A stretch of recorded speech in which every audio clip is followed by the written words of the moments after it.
Nexus Labs parecía un quirófano del futuro. Paredes blancas y estériles, luz fría reflejándose en las superficies cromadas y el silencioso zumbido de los procesadores cuánticos llenando el espacio. La doctora Emily Harris se ajustó las gafas y observó los monitores. Sus finos dedos revoloteaban sobre el panel táctil, introduciendo secuencias de comandos que cambiarían la comprensión de la humanidad sobre la vida y la muerte. Sincronización neuronal del 98%, dijo sin apartar la vista de la pantalla. Michael, ¿cómo es la estructura de la consciencia? Michael Reynolds, especialista en inteligencia artificial de cabello oscuro y alborotado y ojos eternamente cansados, desplegó una proyección 3D sobre la mesa central. Una red pulsante de hilos azules apareció en el aire, entrelazándose en un patrón intrincado. «Casi perfecto», respondió girando la proyección. «Pero aquí, en la zona del hipocampo, hay inconsistencias. Los recuerdos están fragmentados». Emily se acercó, con el rostro iluminado por la luz azul de la proyección. 20 años de trabajo, noches de insomnio, relaciones perdidas, todo por este momento. La máquina Lázaro, no así llamaban a su proyecto, capaz de recrear una copia digital de la conciencia de una persona fallecida, basándose en mapas neuronales supervivientes, grabaciones, recuerdos de seres queridos y computación cuántica que rellena los huecos. «Es normal», dijo. «No podemos esperar una integridad total en el primer lanzamiento. Lo principal es que se forme el núcleo de la personalidad». En el rincón más alejado del laboratorio se encontraba Thomas Grayson, director de proyectos y jefe de Nexus. Su cabello canoso y las arrugas alrededor de los ojos contrastaban con la energía casi juvenil con la que observaba los procedimientos. No interfería con el trabajo de sus especialistas, pero su presencia se sentía físicamente, como una presión, como un recordatorio de lo mucho que estaba en juego. «Iniciando secuencia final», anunció Emily con voz ligeramente temblorosa. «Activación en 3, 2, 1». Los monitores parpadearon. Los procesadores cuánticos emitieron un sonido agudo, como un suspiro, y un rostro apareció en la pantalla principal. Un hombre de unos 30 y tantos años, de rasgos regulares, cabello oscuro y ojos que parecían mirar a través de la cámara. Jonathan Blake, fallecido hace 20 años, o, más precisamente, su encarnación digital. Hubo un silencio absoluto en el laboratorio durante unos segundos. Entonces, los labios del fantasma digital se crisparon. «¿Dónde estoy?». La voz sonaba mecánica, pero la entonación era humana. «¿Qué pasa?». Emily respiró profundamente. «Hola, señor Blake. Me llamo doctora Emily Harris. Hoy es 15 de noviembre de 2043. Se encuentra en los laboratorios Nexus». La cara en la pantalla cambió, reflejando confusión. «¿2043? Eso es imposible. Lo último que recuerdo…». Hizo una pausa, como si intentara aferrar un pensamiento elusivo. «Estaba en mi apartamento. Llovía. Era 2023», dijo Emily en voz baja. «Moriste hace 20 años. Recreamos tu personalidad con tecnología de escaneo mental cuántico». Michael observó atentamente las lecturas en el monitor lateral. «La respuesta emocional está dentro de lo normal», susurró. «No hay signos de desestabilización». El rostro de Jonathan se congeló y luego se torció en una mueca difícil de interpretar. «¿Estoy muerto?», dijo al fin. «Pero, ¿cómo puedo estar aquí? Me siento real». «Eres real», respondió Emily. «Solo que en una forma diferente. Tu conciencia existe en una matriz cuántica que imita las conexiones neuronales del cerebro humano». Thomas Grayson dio un paso adelante y se unió a la conversación por primera vez. «Señor Blake, usted es la primera persona cuya conciencia ha sido recreada con éxito después de la muerte. Usted representa un avance que cambiará el futuro». Jonathan guardó silencio, con su rostro digital congelado en una expresión de profunda reflexión. Luego preguntó, ¿y mi familia? Elizabeth, ¿mi esposa? Emily y Michael intercambiaron miradas. La pregunta era esperable, pero aún así los tomó por sorpresa. Elizabeth está viva, respondió Emily con cautela. Se volvió a casar. Tiene 2 hijos. Algo brilló en los ojos del fantasma digital. Dolor, comprensión, humildad, por supuesto, dijo en voz baja. 20 años es toda una vida. En ese momento, uno de los monitores comenzó a parpadear en rojo. Inestabilidad en 1900 y... El módulo emocional, dijo Michael rápidamente volviendo a su consola. Los recuerdos empiezan a fragmentarse. Señor Blake, dijo Emily con calma, pero con insistencia. Es importante que se concentre en el momento presente. Restauraremos sus recuerdos gradualmente, pero debemos hacerlo despacio. Jonathan asintió, pero su mirada se volvió distante. Recuerdo la lluvia, susurró, y algo más, algo importante, algo que tenía que hacer. El monitor comenzó a parpadear nuevamente, esta vez con más insistencia. Estamos perdiendo estabilidad, introdujo rápidamente Michael las órdenes. Necesitamos suspender temporalmente la activación. No. La voz de Jonathan se volvió aguda de repente. Tengo que recordarlo. Es importante. Se trata de... Su rostro se contrajo como si le doliera. Se trata de esas chicas. Emily se quedó paralizada. Conocían la historia de Jonathan Blake, un ex psicólogo que había sido encontrado muerto en su apartamento en circunstancias misteriosas. Su muerte coincidió con el fin de una serie de brutales asesinatos en la ciudad. Algunos detectives habían creído extraoficialmente que Blake podría estar relacionado con los crímenes, pero no encontraron ninguna prueba. Lo voy a apagar, dijo Michael con decisión, y la pantalla se oscureció. El laboratorio estaba en silencio, salvo por el zumbido de los procesadores. Thomas Grayson caminó lentamente hacia la mesa central. ¿Qué fue eso?, preguntó mirando la pantalla oscura. Sobrecarga emocional, respondió Emily, pero con duda en la voz. Es normal al activarse. La mente intenta adaptarse a la nueva realidad, mencionó chicas, comentó Grayson. ¿Sabes a qué se refería? Emily y Michael intercambiaron miradas. Había indicios en los archivos policiales, comenzó Michael con cautela, de que Blake podría haber estado relacionado con una serie de asesinatos de mujeres jóvenes, pero nunca se demostró. Grayson frunció el ceño. ¿Y decidiste resucitar? A un potencial asesino en serie. Lo elegimos precisamente porque su personalidad es de interés científico, respondió Emily con firmeza. Estructura psicológica compleja, vida bien documentada, ambigüedad. Un sujeto de prueba ideal para las capacidades de la máquina Lázaro. Grayson la miró por un largo momento y luego asintió. Continúa con tu trabajo, pero quiero un informe completo de cada activación y cualquier anomalía en el comportamiento. Cuando Grayson se fue, Emily se hundió en una silla y se cubrió la cara con las manos. ¿Estás bien?, preguntó Michael acercándose. No estoy segura, respondió con sinceridad. Lo logramos, Michael. Devolvimos la vida a los muertos. Pero ¿y si no solo recuperamos su conciencia, sino también algo más? Michael puso su mano sobre su hombro. No sabemos con certeza si era un asesino. E incluso si lo fuera, es solo una copia digital, encerrada en nuestro sistema. No puede hacerle daño a nadie. Emily asintió, pero la preocupación no la abandonó. Miró la pantalla oscura, donde hasta hacía poco aparecía el rostro de un hombre que había fallecido hacía 2 décadas. Espero que tengas razón, susurró. En ese preciso instante, a pocos kilómetros de los laboratorios Nexus, la detective Alex Carter se encontraba bajo la lluvia torrencial, observando el cuerpo de una joven hallado en un edificio abandonado. Tenía los brazos cruzados sobre el pecho y los ojos cerrados, como si estuviera durmiendo. Pero un fino corte en el cuello no dejaba lugar a dudas. Se trataba de un asesinato.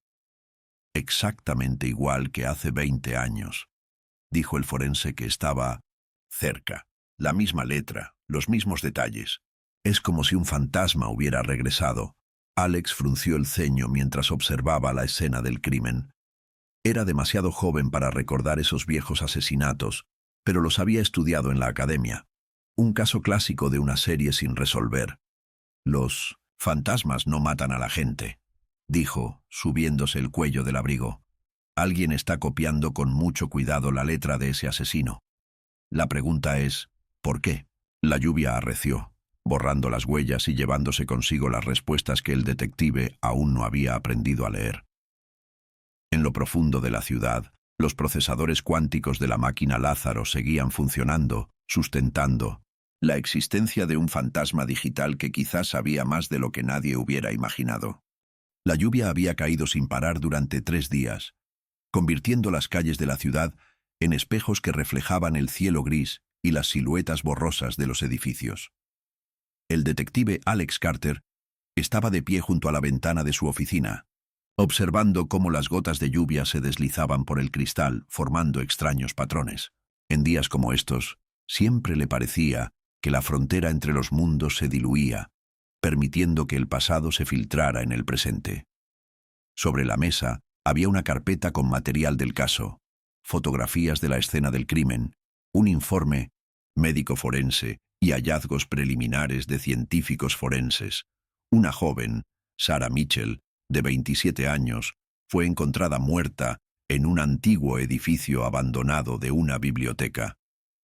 La causa de la muerte fue un degüello, pero no había señales de forcejeo en el cuerpo. Tenía los brazos cruzados sobre el pecho y los ojos cerrados, como si el asesino la estuviera acostando. Alex regresó al escritorio y abrió la carpeta. Junto a las fotografías modernas, había copias del expediente de 20 años, los llamados asesinatos del sueño. 5 mujeres jóvenes, asesinadas, con un mes de diferencia, todas con el mismo patrón.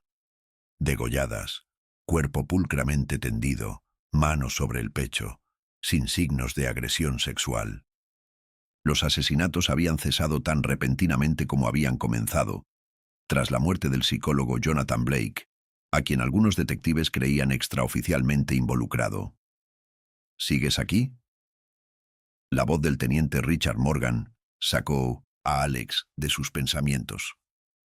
Morgan, un hombre corpulento de unos 50 años con aspecto de cansancio constante, entró en la oficina y se sentó pesadamente en la silla de enfrente. Es casi medianoche. No puedo quitarme la sensación de que me estoy perdiendo algo, respondió Alex frotándose los ojos. Esto no es solo una imitación. Hay demasiados detalles que no eran de dominio público. Morgan suspiró y cogió una de las fotografías. Recuerdo esos asesinatos, dijo en voz baja. En aquel entonces era un joven oficial. La ciudad estaba paralizada por el miedo.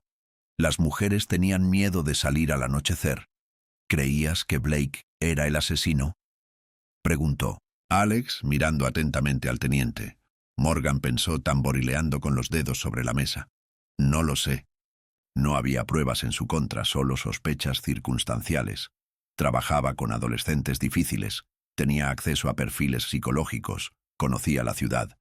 Y era extraño, retraído, insociable. Pero eso no basta para llamar a alguien asesino. ¿Y cómo murió? Oficialmente fue suicidio. Lo encontraron en su apartamento con las muñecas cortadas, pero había inconsistencias. Morgan hizo una pausa, como si no supiera si continuar. Algunos detalles no cuadraban. La posición del cuerpo, la cantidad de sangre, la ausencia de una nota de suicidio. Pero el caso se cerró porque cesaron los asesinatos y todos querían creer que la pesadilla había terminado. Alex se reclinó en su silla, pensando en lo que había oído. Y ahora, 20 años después, todo vuelve a empezar. La misma letra, los mismos detalles, como si el fantasma de Blake hubiera regresado para continuar su obra. «O alguien quiere que lo creamos», dijo Morgan levantándose. «Vete a casa, Carter. Mañana hay mucho trabajo. Después de que el teniente se fuera, Alex se sentó un buen rato sobre el expediente. Algo lo inquietaba. Algún detalle que se le había escapado. Volvió a revisar las fotos de la escena del crimen, comparándolas con las fotos de archivo. Y de repente notó, en el cuello de la víctima, justo debajo de la herida, un símbolo, apenas perceptible, dibujado en algo oscuro. Un pequeño círculo con un punto en el centro. Alex revisó rápidamente las fotos archivadas. El mismo símbolo, en el mismo lugar, en cada víctima. Pero no se mencionaba en los informes. O bien se había pasado por alto, o se había omitido deliberadamente en los documentos oficiales. Se había quedado sin sueño para siempre. Alex abrió su portátil y empezó a buscar información sobre Jonathan Blake. La biografía oficial era escasa. Nació en 1988. Se graduó con honores de la universidad. Se especializó en psicología clínica. Trabajó con adolescentes difíciles y personas con trastorno de estrés postraumático. Publicó artículos sobre la naturaleza de la memoria y el impacto del trauma en el desarrollo de la personalidad. No tuvo problemas con la ley ni desviaciones psicológicas evidentes, pero cuanto más leía Alex, más fuerte se hacía la sensación de que había algo más oculto tras esta impecable biografía. En uno de los últimos artículos de Blake, publicado poco antes de su muerte, había una frase que llamó la atención del detective. La memoria no es un archivo estático, sino un sistema vivo que se reconstruye constantemente. No recordamos el pasado. Lo reconstruimos cada vez que lo recordamos. La idea perseguía a Alex. ¿Y si el asesino no solo copiaba el patrón de crímenes antiguos, sino que estaba relacionado de alguna manera con Blake? ¿Y si no era una imitación, sino una continuación? Afuera, la lluvia arreció, tamborileando contra el cristal con una insistencia que exigía atención. Alex levantó la vista y por un instante le pareció ver a otra persona en el reflejo, no a sí mismo. Un hombre de 1900, cabello oscuro y mirada penetrante. La ilusión duró solo un segundo y luego desapareció, dejando solo un escalofrío en la espalda. La mañana recibió a la ciudad con la misma lluvia gris y la noticia que se extendió al instante por todo el departamento de policía. Se había encontrado una segunda víctima. Alex fue uno de los primeros en llegar a la escena del crimen. Un almacén abandonado a las afueras. El cuerpo de una joven tendido con siniestro cuidado. Las manos sobre el pecho, los ojos cerrados, un fino corte en el cuello. Y el mismo símbolo, apenas visible bajo la herida. Se llamaba Lauren Page, dijo el médico forense, el doctor Nathan Foster, un hombre mayor con ojos que habían visto demasiada muerte. Tenía 25 años. Trabajaba en una librería. La hora de la muerte fue entre la medianoche y las 3 de la madrugada. ¿Señales de lucha?, preguntó Alex, aunque ya sabía la respuesta. Ninguno. O conocía y confiaba en el asesino, o estaba inconsciente cuando le cortaron la garganta. Alex examinó el cuerpo con atención, luego la habitación. Como en el primer caso, no había pistas evidentes, ni huellas dactilares, ni rastros de ADN. El asesino fue metódico y cuidadoso. ¿Qué te parece este símbolo?, preguntó Alex, señalando la marca bajo la herida. Foster se inclinó y examinó el cartel a través de una lupa. Parece una marca ritual. Se aplicó con algo como henna o tinta especial. No con sangre, eso seguro. No se dice nada de él en los casos antiguos. Quizás no se dieron cuenta.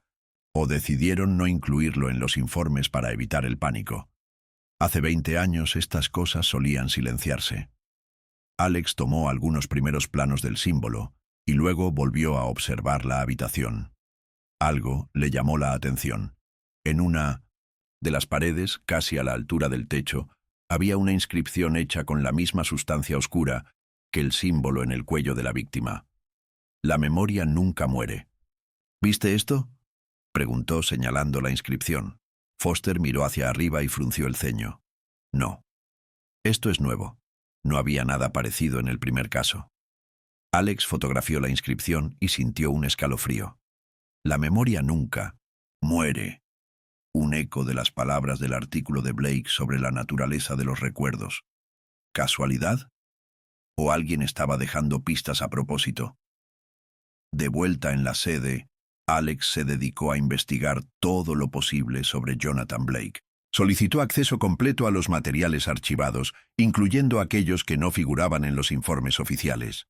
En cuestión de horas, tenía una gran pila de documentos en su escritorio, muchos de ellos marcados como solo para uso oficial. Entre los papeles se encontraba el diario de Blake, robado de su apartamento tras su muerte. La mayoría de las entradas trataban sobre su trabajo con pacientes, notas impersonales sobre su progreso, métodos y observaciones. Pero hacia el final, el tono cambió. Las entradas se volvieron más personales, a veces inconexas. Los sueños se hacen más brillantes. Veo sus rostros, oigo sus voces. Piden ayuda, pero no sé cómo ayudar. La memoria me juega una mala pasada. A veces no puedo distinguir entre lo que realmente pasó y lo que solo soñé. Hoy volví a ver el símbolo, un círculo con un punto. Está en todas partes, en los estampados del papel pintado, en los pozos del café, en manchas aleatorias de la ropa. ¿Qué intenta decirme? La última entrada está fechada el día de la muerte de Blake. Ya no puedo confiar en mí misma. Si lo que sospecho es cierto, soy un monstruo. Pero no recuerdo haberlo hecho. No lo recuerdo. ¿Cómo pudiste hacer algo así y no recordarlo? A menos que haya una parte de mí que viva por sí misma. Una que cree sin darme cuenta. Perdóname, Elizabeth. Perdóname por todo. Alex cerró el diario sintiendo una mezcla de ansiedad y emoción. Blake claramente sufría algún tipo de problema psicológico, posiblemente un trastorno de personalidad múltiple o un trastorno disociativo. Sospechaba que podría haber estado involucrado en los asesinatos, pero no los recordaba. Y este símbolo, un círculo con un punto, se mencionaba en el diario y se encontraba en los cuerpos de las víctimas. Los pensamientos del detective fueron interrumpidos por una llamada telefónica. El número era desconocido. «¿Detective? Carter». La voz de la mujer sonaba tensa. «Me llamo doctora Emily Harris. Soy de Laboratorios Nexus. Necesitamos hablar.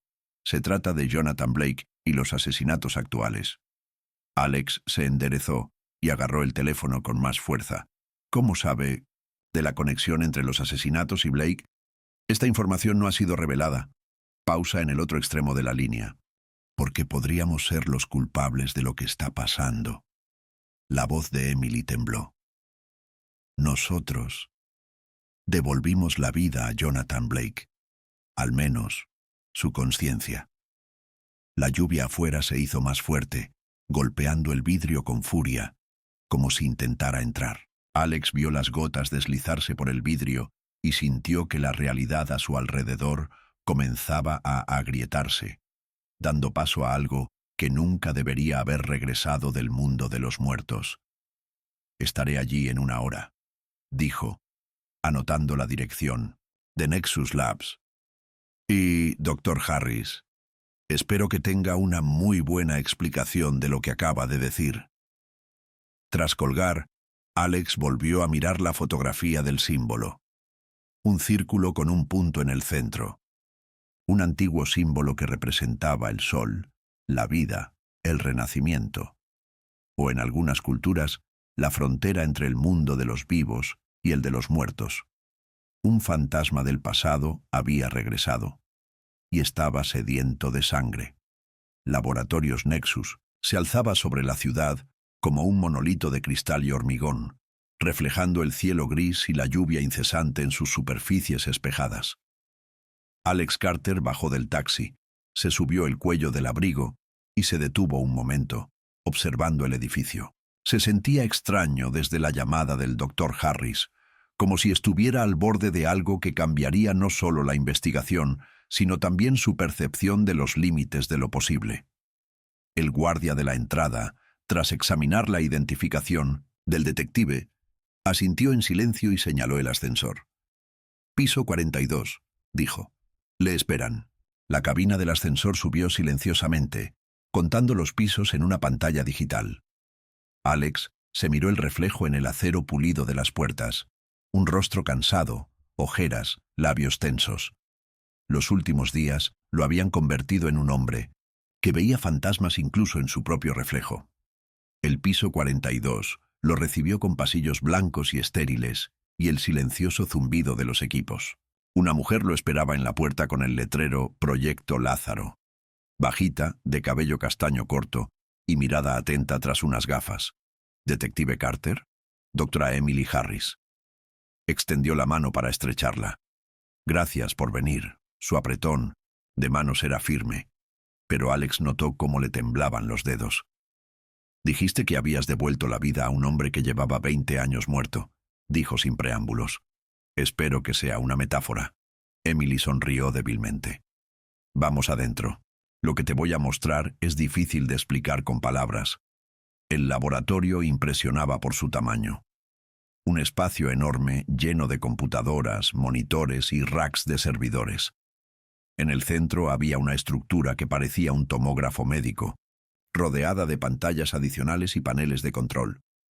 Un zumbido apenas perceptible impregnaba el aire, el sonido de los procesadores cuánticos trabajando a plena capacidad. El proyecto Lázaro, señaló Emily alrededor de la sala.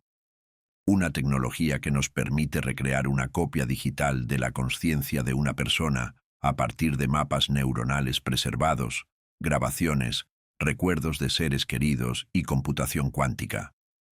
¿Recrear la conciencia de un muerto? Alex no ocultó su escepticismo. Suena a ciencia ficción. Ayer sí, hoy es la realidad. Emily lo condujo a uno de los monitores. Elegimos a Jonathan Blake como caso de prueba ideal. Estructura psicológica compleja, vida bien documentada, personalidad ambigua. Hace 3 días, realizamos la primera activación exitosa. Presionó unas teclas y apareció un rostro en la pantalla. Un hombre de unos 35 años, con rasgos regulares, cabello oscuro y ojos que parecían mirar directamente al alma. ¿Es ese Blake? Alex se acercó mirando el rostro en la pantalla. Su copia digital, aclaró Emily, no es una resurrección física, sino una recreación de la estructura de la consciencia. Existe en nuestro sistema, puede comunicarse, pensar y recordar. Al menos parcialmente. ¿Y crees que esto tiene alguna relación con los asesinatos? Emily miró hacia abajo. La primera activación ocurrió el día antes del primer asesinato. Durante la sesión, Blake mencionó a las chicas y mostró inestabilidad emocional. Y ayer, durante la segunda activación, él cambió. Encendió la grabación. En la pantalla, Jonathan Blake estaba sentado en un espacio virtual que recordaba a la consulta de un psicólogo. Sus movimientos eran fluidos, casi hipnóticos. Empiezo a recordar, dijo, mirando directamente a la cámara. No todo a la vez, sino a fragmentos. Es como si alguien hubiera mezclado las páginas de un libro y yo estuviera intentando ponerlas en orden. ¿Qué recuerdas exactamente?, dijo la voz en off de Emily. Las chicas, sus rostros, su miedo, su confianza. Blake se quedó en silencio, con la mirada perdida. No quería hacerles daño, quería ayudar, liberarlas. ¿Libre de qué? Del dolor, del recuerdo, de una vida demasiado dura para ellos. Blake sonrió de repente, y esa sonrisa hizo que Alex se estremeciera. ¿Sabes qué es lo más extraño? No me siento culpable, ni entonces ni ahora. La grabación terminó. Emily apagó el monitor y se volvió hacia Alex. Después de esta sesión, desactivamos el sistema temporalmente. Pero me temo que es demasiado tarde. ¿Crees que tu máquina influye de alguna manera en el mundo real? Alex no ocultó su incredulidad. ¿Que un fantasma digital puede matar gente? No, claro que no. Emily negó con la cabeza. Pero podría haberse filtrado información sobre el proyecto. Alguien podría haberse enterado de la resurrección de Blake y haberla usado para iniciar una serie de asesinatos que imitaran su firma. «Oh», dijo una voz desde la puerta. Blake mismo encontró una forma de influir en la realidad a través de nuestro sistema. Un hombre de cabello oscuro y alborotado y mirada cansada entró al laboratorio. Emily lo presentó como Michael Reynolds, especialista en inteligencia artificial. «Eso es imposible», objetó Emily. «El sistema está aislado. No hay acceso directo a redes externas». «¿Y si no son las redes?» Michael se acercó. «¿Y si la conciencia de Blake encontró otra vía? ¿A través de las personas que lo contactan?» Alex miró de un científico a otro, tratando de comprender lo que había oído.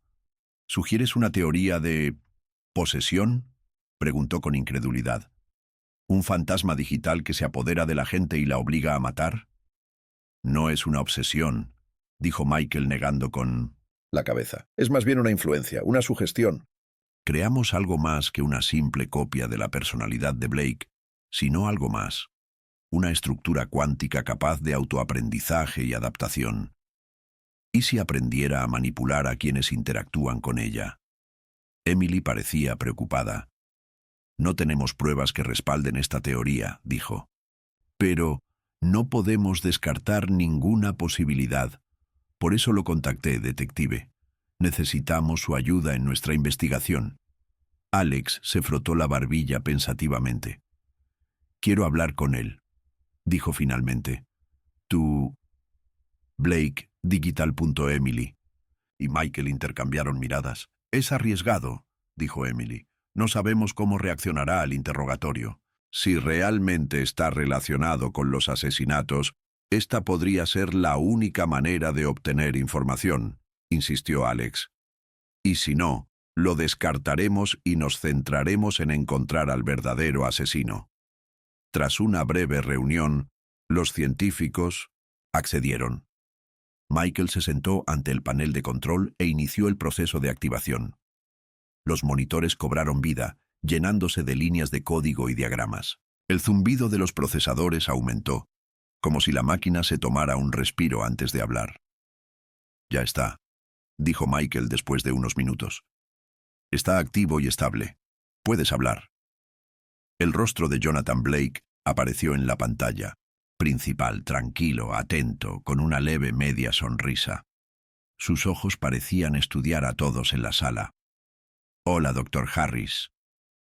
La voz sonó casi natural, con un matiz metálico apenas perceptible. «Veo que tenemos visitas. Le presento al detective». «Alex Carter», presentó Emily. «Quiere hacerle algunas preguntas».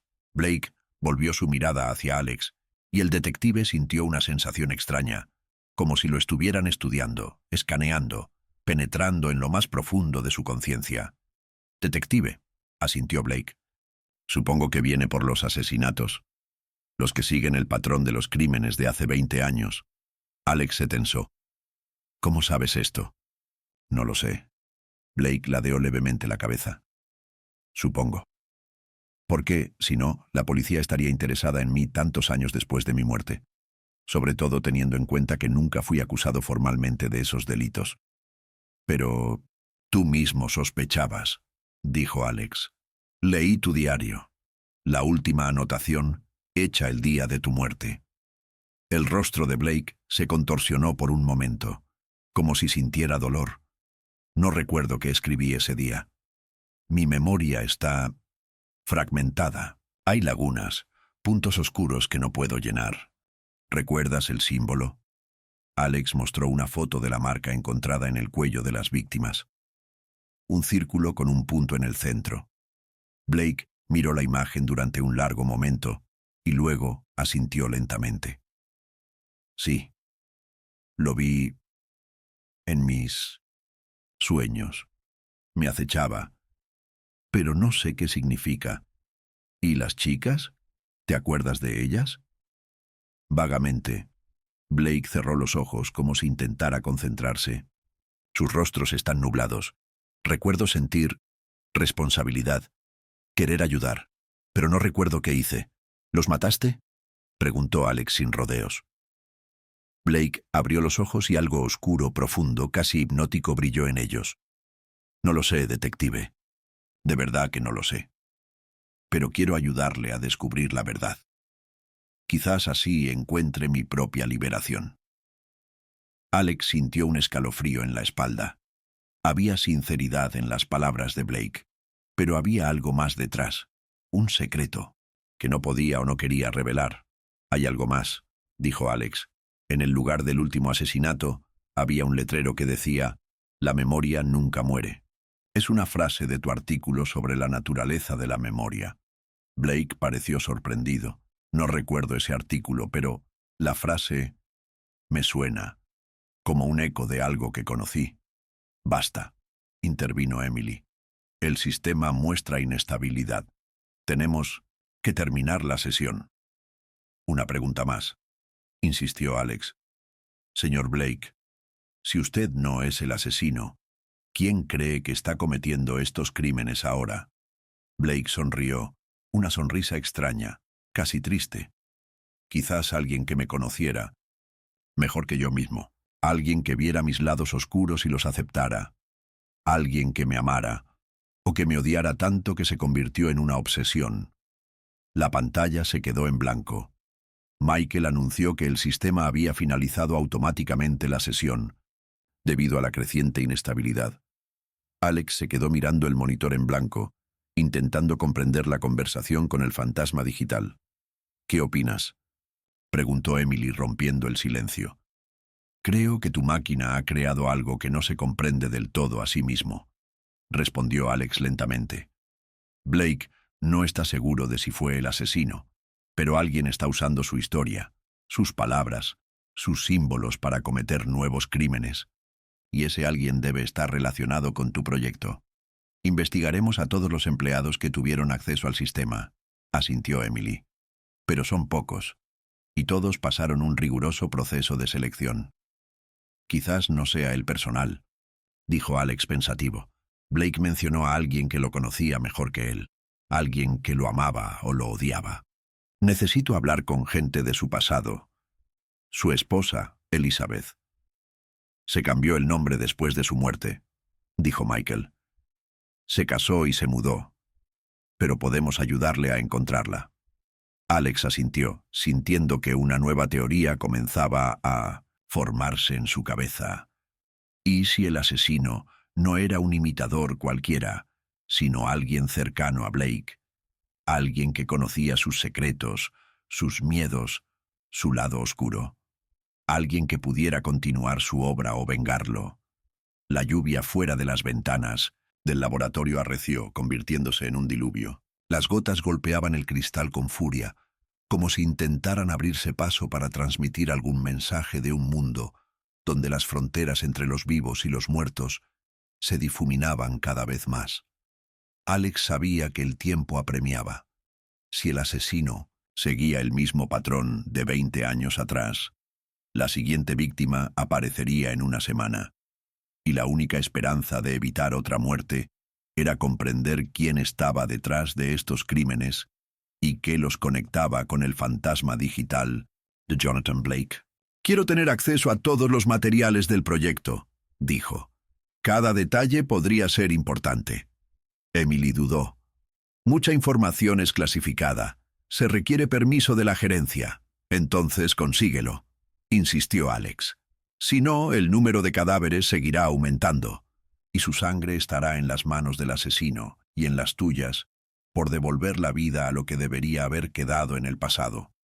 Las palabras salieron más duras de lo que pretendía, pero Emily no discutió. Había comprensión y miedo en sus ojos. Miedo de que pudieran estar revelando algo al mundo que no entendían del todo. El rastro digital condujo a secretos que habían permanecido enterrados junto al cuerpo de Jonathan Blake durante 20 años. Y ahora, mientras esos secretos comenzaban a despertar, nadie podría haber predicho a dónde conduciría el camino, ni qué precio se pagaría por la verdad. La casa de Elizabeth Morrison, exesposa de Jonathan Blake, se encontraba a las afueras de la ciudad. Una pulcra mansión de 2 plantas con un jardín impecable y una cerca blanca. Una típica encarnación del sueño americano lejos de las pesadillas del pasado. Alex Carter estaba sentado en el coche, observando la casa y reflexionando.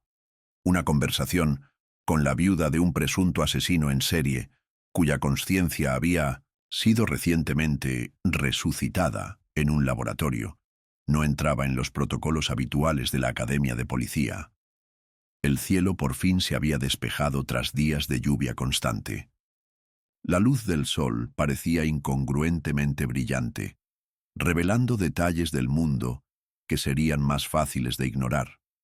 Grietas en el pavimento, flores marchitas en el jardín delantero, la ligera postura encorvada de una mujer que había salido a recoger su correo del buzón junto a la puerta. Elizabeth Morrison, de 45 años, parecía mayor, con canas en su cabello oscuro, arrugas alrededor de los ojos, los movimientos de alguien que ha aprendido a vivir con una cautela constante.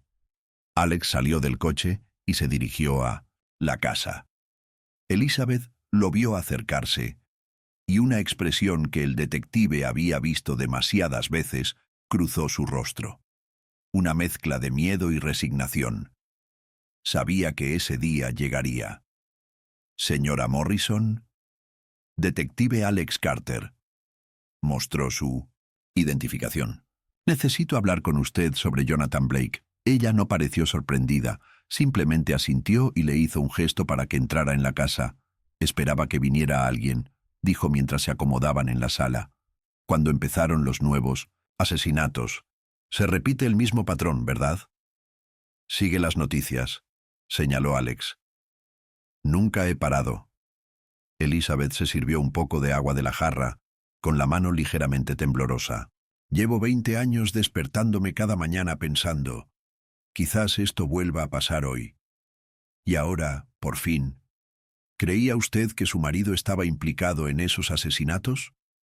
Elizabeth permaneció en silencio durante un largo rato mirando por la ventana donde la luz del sol jugaba con las hojas de los árboles. No lo sé, dijo finalmente. Jonathan era complicado, brillante, pero había una oscuridad en su interior que intentaba ocultar. A veces desaparecía durante horas y volvía extrañamente tranquilo. Decía que había salido a caminar para despejarse. Le creí, o quise creerlo. ¿Alguna vez ha mostrado agresividad? ¿Violencia? Nunca, dijo Elizabeth con firmeza. Era el hombre más amable y cariñoso que conocí. Pero a veces lo veía en el espejo y creía ver a otra persona, a alguien que no conocía. Alex sacó una foto del símbolo, un círculo con un punto en el centro. ¿Alguna vez has visto este cartel? Elizabeth se puso pálida, sus dedos agarrando el vaso con tanta fuerza que sus nudillos se pusieron blancos. ¿Dónde? ¿Encontraste esto? En el cuello de las víctimas, tanto antiguas como nuevas. Dejó el vaso sobre la mesa, se levantó y se dirigió a la estantería. De detrás de una pila de libros, sacó una cajita, la abrió y extrajo una hoja amarillenta. Jonathan lo dibujaba todo el tiempo. En los últimos meses antes de morir, le entregó la hoja a Alex. Lo llamaba La Ventana. El papel mostraba el mismo símbolo, pero rodeado de extrañas fórmulas y diagramas. Bajo el dibujo se leía la inscripción: Una ventana entre mundos. El camino a la verdadera memoria. Te explicó lo que significaba. Dijo que estaba trabajando en una nueva teoría de la memoria, dijo Elizabeth volviendo a su asiento. Algo sobre cómo nuestros recuerdos existen no solo en el cerebro, sino en una especie de espacio colectivo, que podemos acceder a los recuerdos de otras personas, incluso a los de los muertos. Pensé que era solo una investigación teórica, pero luego se obsesionó con la idea. Realizó algunos experimentos consigo mismo. ¿Qué experimentos? No dio detalles, pero a veces lo encontraba en su oficina, sentado en trance, con un símbolo dibujado en la frente. Decía que intentaba abrir una ventana. Temía que estuviera perdiendo el contacto con la realidad. Alex estudió el dibujo con atención. Las fórmulas eran demasiado complejas para que las entendiera, pero el concepto general se asemejaba a lo que Nexus Labs intentaba crear. Un puente entre los mundos de los vivos y los muertos, un camino hacia los recuerdos que se suponía desaparecerían con la muerte física. Señora Morrison, ¿ha oído hablar alguna vez del proyecto Lázaro? Elizabeth frunció el ceño. No. ¿Qué es esto? Alex dudó. La información sobre el proyecto era confidencial, pero necesitaba respuestas. Este es un experimento para recrear la consciencia humana en formato digital. Mediante tecnología cuántica, los científicos intentan recrear la personalidad de una persona fallecida basándose en los datos supervivientes. ¿Y ellos? Elizabeth hizo una pausa, dándose cuenta. ¿Usaron a Jonathan? ¿Lo trajeron de vuelta? En cierto sentido, respondió Alex con cautela. Crearon una copia digital de su consciencia, no una resurrección física, sino una especie de eco de su personalidad. Elizabeth se cubrió la cara con las manos. Le temblaban los hombros, pero no lloraba.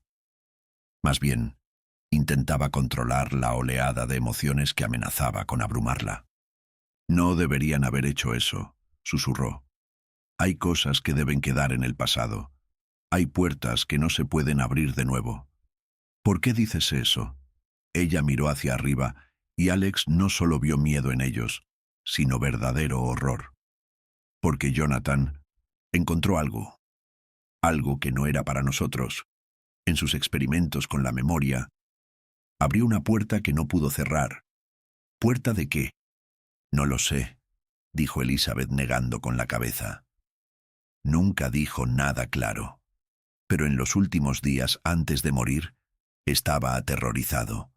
Se encerró en su oficina, no durmió. Escribió constantemente y quemó las notas enseguida.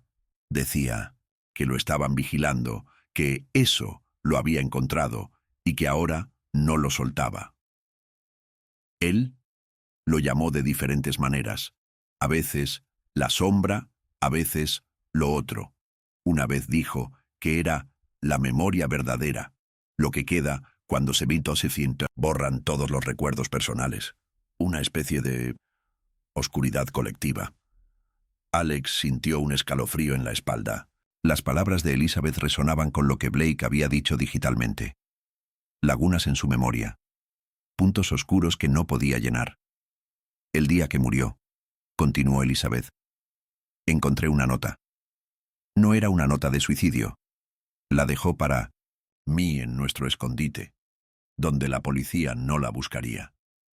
Decía, si muero, ten esto en cuenta, no fui yo. Lo que llevaba mi cara no era yo. Lo siento por todo. Y no intentes jamás traerme de vuelta. Ella se levantó y salió de la habitación. Regresando un minuto después con un pequeño sobre, aquí, lo guardé todos estos años. No sé por qué. Quizás una parte de mí siempre supo que algún día alguien intentaría recuperarlo. Alex tomó el sobre. Dentro había un papel doblado con un texto escrito con letra nerviosa y apresurada. Las palabras coincidían exactamente con lo que Elizabeth había dicho, pero al final había una postdata que ella no había mencionado. El símbolo no es una ventana, es un sello. No dejes que nadie lo vuelva a abrir. ¿Sabes a qué se refería con sello? Elizabeth meneó la cabeza. No. Pero después, de su muerte, encontré algo extraño en su oficina. Volvió a la estantería y sacó una pequeña caja de madera. Estaba escondida en un lugar secreto bajo el suelo. No se la enseñé a nadie. Ni siquiera sé por qué la guardé. Dentro de la caja había un medallón, un círculo de plata con un punto grabado en el centro. En el reverso una inscripción en latín. Memoria a eterna, memoria eterna. Siempre lo llevaba puesto, dijo Elizabeth. Nunca se lo quitaba. Pero el día que murió, lo encontraron junto a su cuerpo, como si se hubiera deshecho de él a propósito. Alex tomó el medallón con cuidado. El metal estaba frío, pero sintió una extraña pulsación, como si algo viviera en su interior, respirando, esperando. ¿Puedo llevarme esto para investigar? Elizabeth asintió. Tómalo. Siempre sentí que algo malo venía de esto. Quizás encuentres las respuestas que yo no pude. Cuando Alex estaba a punto de irse, Elizabeth lo detuvo en la puerta. Detective, si habló con lo que queda de Jonathan, tenga cuidado. Lo que ve y oye, puede que no sea él, puede que sea lo que me lo arrebató hace 20 años. ¿Qué quieres decir? Amaba a mi esposo, lo conocía mejor que nadie, y lo vi cambiar en los últimos meses, como si algo más estuviera ocupando su lugar poco a poco. Algo que solo fingía ser Jonathan Blake. Las palabras de Elizabeth atormentaron a Alex durante todo el camino de regreso al pueblo. El relicario estaba en su bolsillo y Alex creyó sentir su peso y su frío incluso a través de la tela. El símbolo no es una ventana, es un sello. ¿Qué intentaba sellar Blake? ¿Y qué podría haberse liberado cuando la máquina Lázaro recreó su conciencia? La tensión reinaba en los laboratorios Nexus. Emily Harris y Michael Reynolds estaban encorvados sobre los monitores estudiando los datos de la última activación. Thomas Grayson permanecía a un lado, con expresión preocupada. ¿Qué pasa?, preguntó Alex mientras entraba en la habitación. Anomalías en el sistema, respondió Emily sin apartar la vista de la pantalla. Después de tu conversación con Blake, notamos patrones extraños en la matriz cuántica. Es como si la conciencia de Blake estuviera evolucionando, cambiando. ¿En qué sentido? Se está volviendo más complejo, explicó Michael.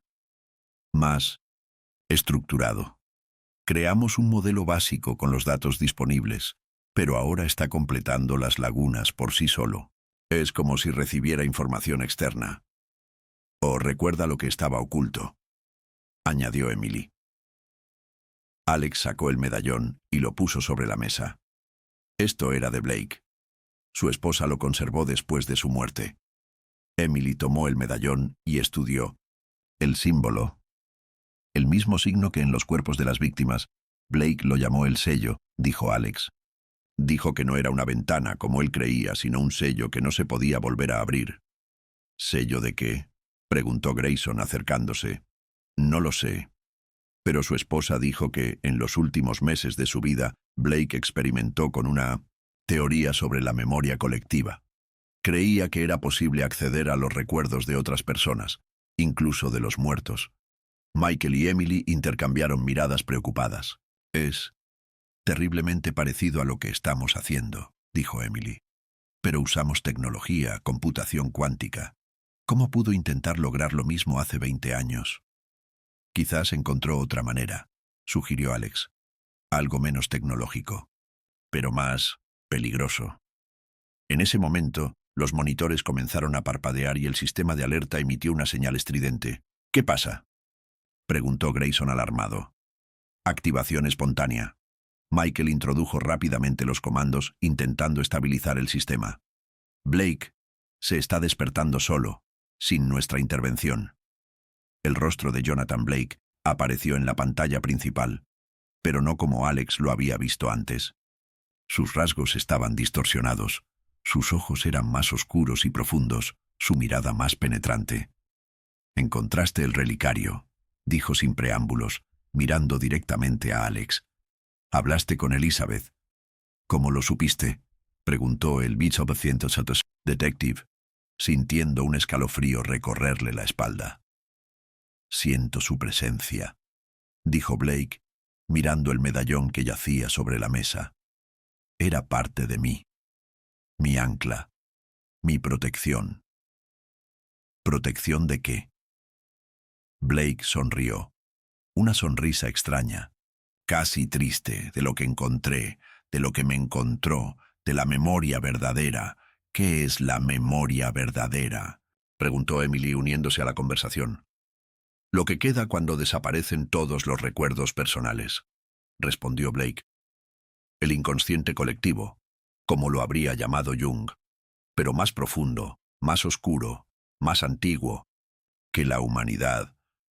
Busqué una manera de expandir la conciencia humana, de acceder a recuerdos que no son nuestros, y encontré algo que esperaba ser encontrado.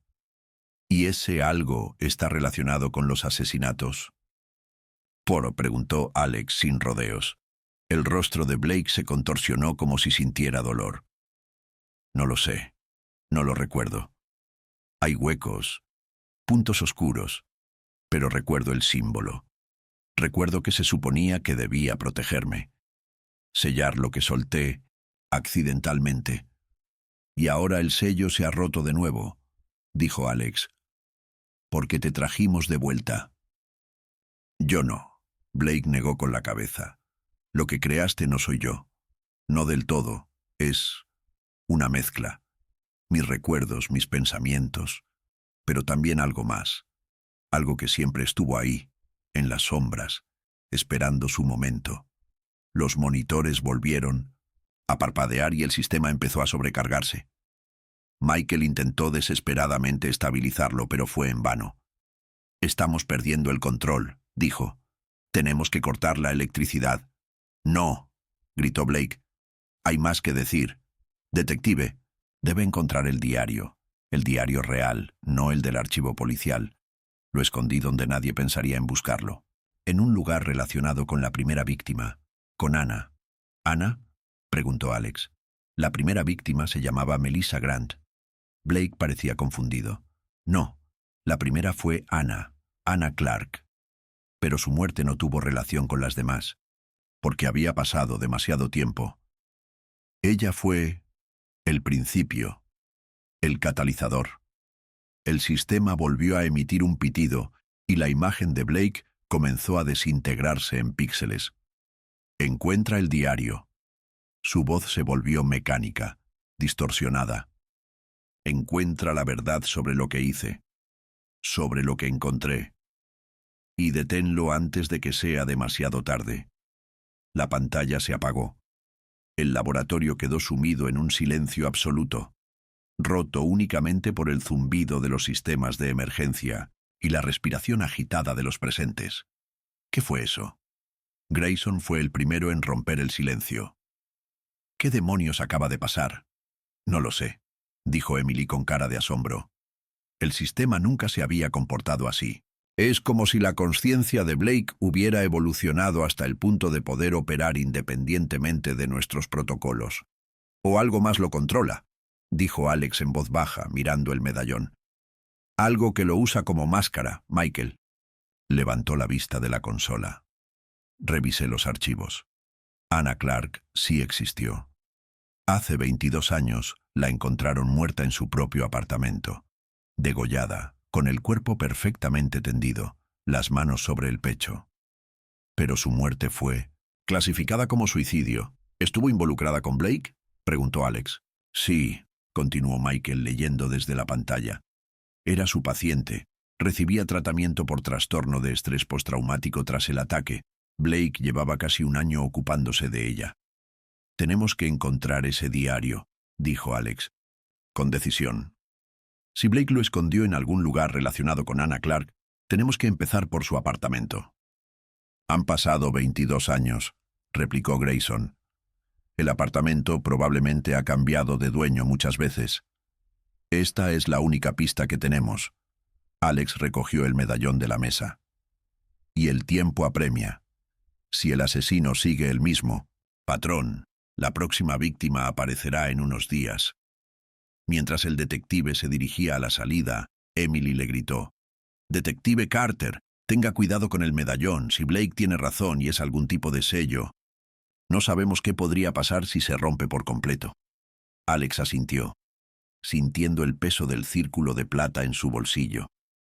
No estaba seguro de creer en todo ese misticismo con sellos y recuerdos antiguos.